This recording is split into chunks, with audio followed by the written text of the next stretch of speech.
যে আয়াতে কারিমা তেলাওয়াত করেছি সেখান থেকে কিছু কথা বলবো। মূলত আমি আমার প্রেক্ষাপটটাকে বোঝানোর জন্য। আমি আশ্চর্য হবেন, 3-4 বছর আগে বলেছিলাম মিলাদ কিয়াম সরাসরি কোরআনে হাদিসে নাই। ওরে গজব আমার উপরে আসছে। এই কথা বলার পরে কয় আপনি তো আমাদের গোমর ফাঁস করে দিছে। আমি হেগো মুখপাত্র না, আমি গোমর ফাঁস করে দিচ্ছি। এখন বলতেছে আপনি এটা কি করেন, উড্ডো করেন, আপনি এটা মনে হয় যেন বেখেয়ালে কইছেন। আমি বুঝে শুনে ঠান্ডা মাথায় কইছি কথা। আমি একবার বুঝে শুনে ঠান্ডা মাথায় বলছি মিলাদ কিয়াম সরাসরি কোরআন হাদিসে কোথাও নাই। পরে শেষ পর্যন্ত আমারে বলতেছে আপনি মিলাদ কিয়ামের বাহাস করেন আর আপনি কইতেছেন হাদিস কোরআনে কোথাও নাই, তো আপনি কেমনে করেন? এটা আমি আলামিন সমাজটা কইয়ে দিছি। কথা কর না, এটা কোনো দলিলের জোরে না, দলিলের জোরে না, এটা কোন দিত না। কথাটা বুঝছেন? মূলতই এগুলো ফাও কথা। কি কথা এগুলো? ফাও কথা। কারণ এই জগতে আমি তো 19টা বাহাসে আমি কি করেছি, সেনাপতিত্ব গ্রহণ করে বহু ময়দান কাঁপাইছি। আমি তো ভিতরে কি আছে সব আমি জানি। কথা বলেন না কেন? এখন মূলতই এই আমি যে জানি এতেই তাদের মাথা খারাপ হয়ে গেছে। এখন আমার ছাত্রকে আমার ছাত্র না, তোর এটা দরকার নেই, এর নাম উচ্চারণ করা ঠিক হবে না। এই সমস্ত এই যারা পুঁজি বার্তা নিয়ে নিয়ে একটু মাঠে ময়দানে কি করতো, নাড়াচাড়া করতো, এখন তারা পুঁজি ফেলবে কই? যখন দাখিলে পড়ে তখন বস করে। একটা ছেলে আছে এখন বক্তাগিরি করে, এই ক্লাস 7-এ পড়ে, হে বক্তা নাম করে চিনবেন, ক্লাস 7-এ পড়ে বক্তা। এদের সোহবত, আলেমদের সোহবত, আলেমদের ধারে কাছে যাওয়ার কোনো প্রয়োজনে নাই। 20-30টা গজল শিখবো ভালো করে, একটা মাথায় লাগাইবো আর টাকা দিয়ে মিডিয়া কিনবো, মিডিয়ার সামনে থাকবো কয়েকটা, এক গজল নাচানাচি চিল্লাচিল্লি, এরপরে হচ্ছে বড় বক্তা। এদের কোন নাই তেলাওয়াত, নাই কোরআনের কোন খেদমত, নাই কোন নিজস্ব কোন রকমের এলমি লিয়াকত, উমুকিয়াত, কোন মালাকা, কোন যোগ্যতা কিছুই নাই। এই জন্য আমি বলেছি বেশি বাড়াবাড়ি করো না, করলে কিন্তু সব বলে দিব।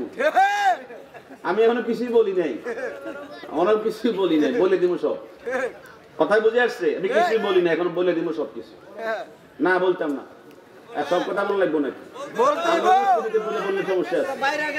এই জন্য বলতেছিলাম রাসূলুল্লাহ সাল্লাল্লাহু আলাইহি সাল্লাম যে মানহাজ আমাদেরকে দিয়ে গেছেন, আমরা দেওবন্দের থেকে যে মানহাজ পেয়েছি, আমি স্পষ্ট বলতাম, আমারে চিন্তা করতো লোকটা তো কওমি ঘরানার ছাত্র, কোন সময় ভুলটি দেয়, মানে তারা চিন্তা করছে আমার এই সারে আবার পিছন থেকে টান দিয়ে ধরে, এই সারে আবার টান দিয়ে ধরে, কারণ কোন সময় ভুলটি দেয়। আমি তো পড়াশোনা করছি কোথায়, কওমি অঙ্গনে, যার কারণে আমারে এই সারে আবার পিছন থেকে টান মারে। কথাটা বলছেন? এই জন্য মুশতাক নবী কাসিমি আরিফ বিল্লাহ হাকিমুন নাফস, আমি হুজুরের আব্বা ছাত্র এবং হুজুরের ছাত্র, যার কারণে যাদের কাছে দরজ পেয়েছি আমানতের কি করি না, খেয়ানত করি না। এই জন্য আমি তাদেরকে চেষ্টা করেছি বিদাত থেকে একটু সরাইয়া কোন রকম বিদাত থেকে মুক্ত করার জন্য। আনিসুর রহমান আশরাফি আমার বন্ধু, একাধারে 14 বছর একসাথে মুহাদ্দিস ছিল, ও চেষ্টা করছে ওমা এক সুদা পরিমাণ বিদাত থেকে সরবে না। এরপরে মুশতাক ফৈজি একাধারে 17 বছর চেষ্টা করেছি, আমরা তিন জন এখন আর পারি না। কথা বল না, পারি না, নিজেই বিদাতি হওয়া লাগে, নিজে কি হওয়া লাগে।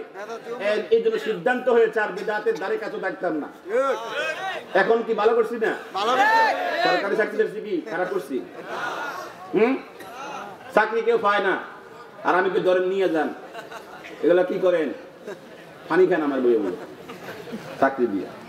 এই জন্য বলতে চেয়েছিলাম রাসূলুল্লাহ সাল্লাল্লাহু আলাইহি সাল্লামের সিদ্ধান্ত যে নবীজি বলেছেন মান আহাব্বা সুন্নতি ফাকাদ আহাব্বানি, যারা আমার সুন্নতকে ভালোবাসে তারা আমাকেই ভালোবাসে, আর ওমান আহাব্বানি, আর যারা আমাকে ভালোবাসে কানা মাইয়া ফিল জান্নাহ, সে আমার সাথে জান্নাতে থাকবে। সুবহানাল্লাহ। সুন্নতের দ্বারে কাছেও নাই, নাম হইছে সুন্নি।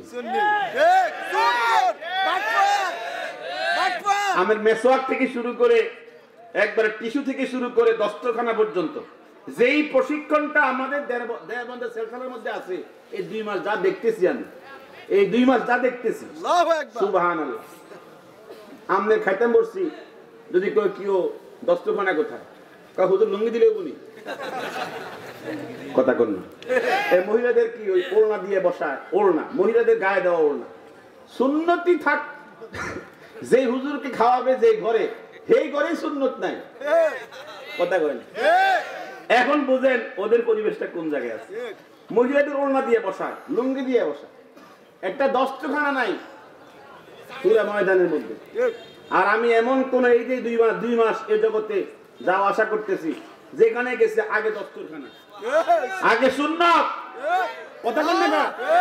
যেখানে গেছি মেসওয়াক, ছেলেরা, ছাত্ররা, উস্তাদরা, এরপর যারা সালেক যারা আছে, মেসওয়াক মারহাবা বলে। সুন্নাত যেখানে, আমার নবীর ইশক সেখানে। সুন্নাত যেখানে নাই, মুখে দাবি করলে এই ইশক দাম নাই, ঠিক কিনা বলে? আমি দেখেছি। সুতরাং যে যাই বলুক না কেন, আহলুস সুন্নাত ওয়াল জামাতের দাবিদার যারা, ওরা মুখে নয়, কথায় নয়, ওরা বাস্তবায়নে আমলে, ঠিক কিনা বলেন? এজন্য আমি খুশি আলহামদুলিল্লাহ যে আমার আব্বা, আমার পরিবার, আমার আম্মা, আমার বন্ধু বান্ধব, আমার গোটা জগৎ বলেছে তুই বোকামি করতেছ, 1,70,00,000 টাকা তুই অবসর কল্যাণে পাবি, সরকারি চাকরি 1,70,00,000 টাকা পাবি, তুই 65,000 টাকা মাসে রানিং বেতন, তুই বোকামি করতেছ। আমি বললাম যে বোকামি করতেছি না, বোকামি করতেছি আমি, আমি চিন্তিত, ঠান্ডা মাথায় সিদ্ধান্ত নিয়েছি, কথা কন না।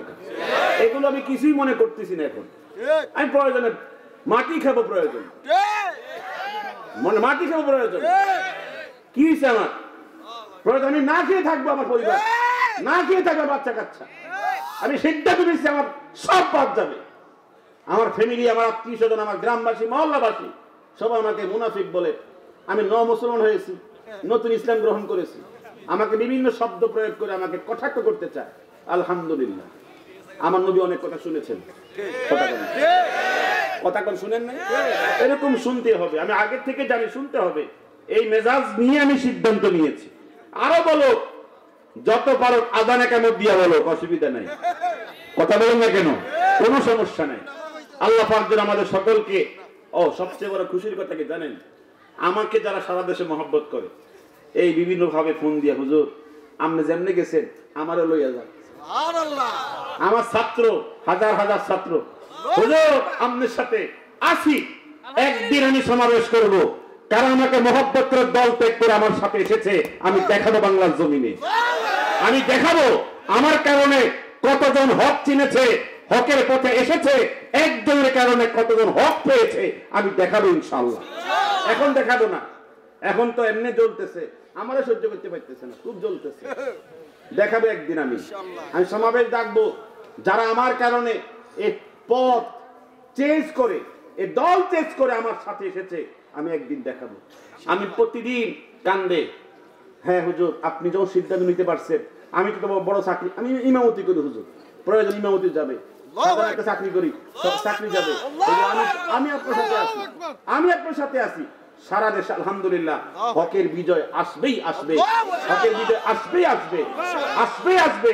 অনেক বক্তা ওই লাইনে ছিল, ওই লাইনে ছিল, ওরাও সেখান থেকে আমার লাইনে আসতে চেষ্টা করতেছে। আল্লাহ যেন কবুল করেন। সবাই আমিন বলেন জোরে, আরো জোরে কোন আমিন, ইনশাআল্লাহ।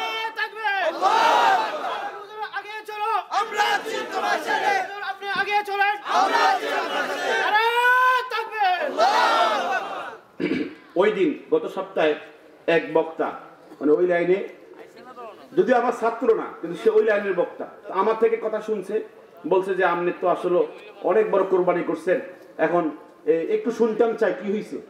আমি সংক্ষেপে 5 মিনিট বলছি, বলার পরে আমার সাথে সাক্ষাৎ করছে এক জায়গাতে, সাক্ষাৎ করে বলতেছে হুজুর এখন যদিও আমার পরিমণ্ডলটা এত বেশি বড় না, তবে তারপরে তো সারা দেশে আমাকেও চেনে, হুজুর আমি আপনার কাছে একদিন আসবো, এসে লাইভে আমি সিদ্ধান্ত নিয়ে বলবো আমি এখন এই পথের মেহমান। নাম না বললে চিনবেন, নাম না বললে অনেক বড় মোটামুটি ফেমাস বক্তা।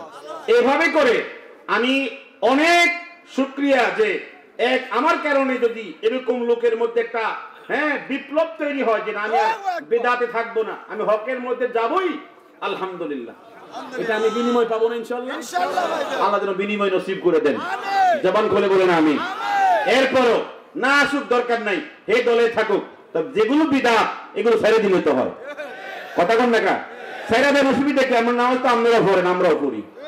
হ্যাঁ, আমরাও তো কি করেন? কোরবানি করি, আমরা কোরবানি করি, আমরাও তো মুসলমান, আমরাও মুসলমান। অসুবিধা আছে?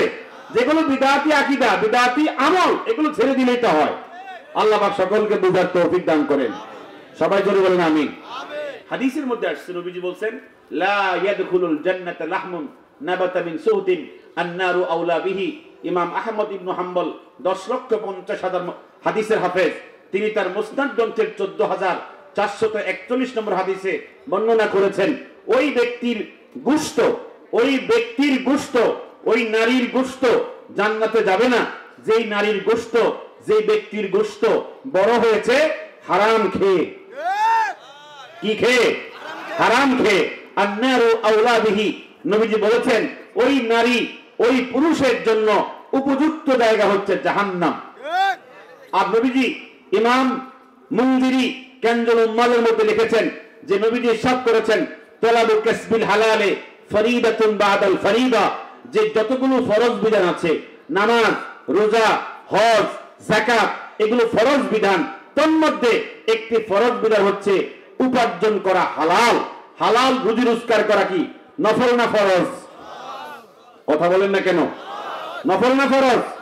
এজন্য আমার আল্লাহ কোরআন কারীমের মধ্যে বলেছেন যে ফাইজা উদিয়াতিস সালাতু, যখন নামাজ শেষ হবে, ফান্তাশিরু ফিল আরদে, তোমরা জমিনের মধ্যে ছড়িয়ে ছিটিয়ে পড়ো, ওয়াবতাগু মিন ফাদলিল্লাহ, আল্লাহর অনুগ্রহ তালাশ করতে থাকো, লাআল্লাকুম ওয়াজকুরুল্লাহা কাসীরা, বেশি বেশি আল্লাহর জিকির করতে থাকো, লাআল্লাকুম তুফলিহুন, অবশ্যই তোমরা বিজয়ী হবে, সফল কাম হবে।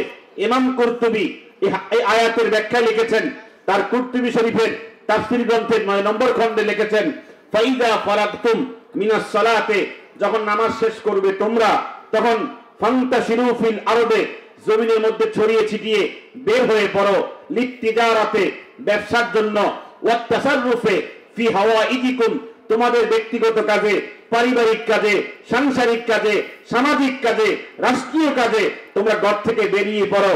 এরপর ওয়াবতাগু মিন ফাদলিল্লাহ, আল্লাহর অনুগ্রহ কি করো? তালাশ করো। আইনের রিজকিহি, আল্লাহর রিজিক তালাশ করো। বলেন না সুবহানাল্লাহ।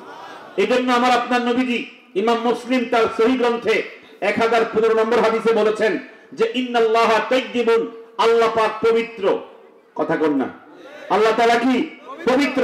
লা ইয়াকবালু ইল্লা তাইয়্যিবা, তিনি পবিত্র ছাড়া কোনো কিছুই বান্দা থেকে গ্রহণ করেন না। আল্লাহ পাক নবীজি বলেছেন ইন্নাল্লাহা আমারা আল মুমিনিন, আল্লাহ পাক সমস্ত মুমিন নর নারী